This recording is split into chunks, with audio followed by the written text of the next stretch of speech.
what we're doing is we're finding our space. We're finding some inner space. We're finding some grounding. And then we're allowing the world to meet us. So there's a big difference, right? So I don't know about you, but when I get really worked up or anxious, I do notice, I notice a lot of things that are happening when I'm getting worked up about something or anxious.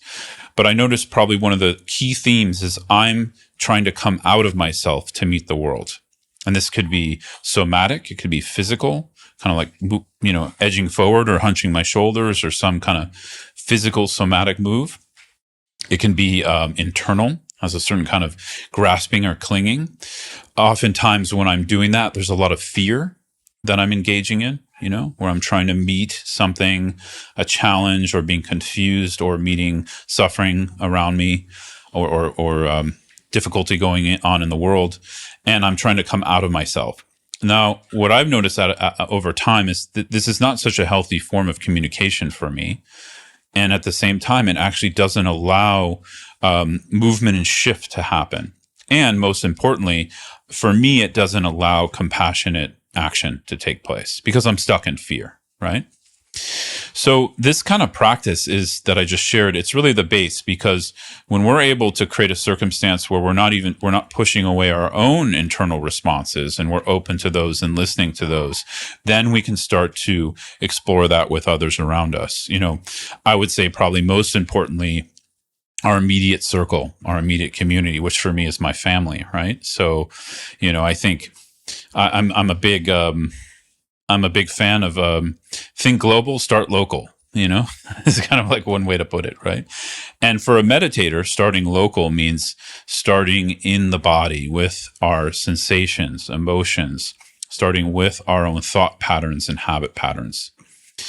So I will say something here that is probably not popular in the meditation world, though I see it is getting some traction, which is good news, is that unless we're willing to be with some uncomfort, it's very difficult to make progress in any kind of genuine meditation practice. We have to be willing to meet some uncomfort. Now, I say some, meaning we're all in different places with that. Sometimes when I say that to people, they try to take on the most challenging, trauma they're experiencing. That's not what I'm recommending, right?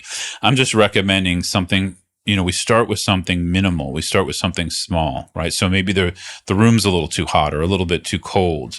So we work with our response to that, right? So we're going to have a response to that. And within awareness, we're going to start to be able to pay attention to that. We start to work with that. Can I work with allowing that to be? Can I allow the cold to be? And we'll start to see that the responses start to change. The feedback we're getting from our environment, even just the temperature being cold, our relationship to that starts to change. So this is, I think, where meditation, whether it's a more religious in the Buddhist department or just more secular, it has so much potential for human freedom and human joy and happiness and compassion. But compassion, at least in Buddhism, really is this principle that we have to be willing to meet something that's uncomfortable, right? I've found pretty much every area where I get stuck in my life, I don't know, I'm just putting it out there because I don't know if it's true for you, but for me, every area I get stuck is usually when I'm pushing away or resisting pain, whether it's small or large, right?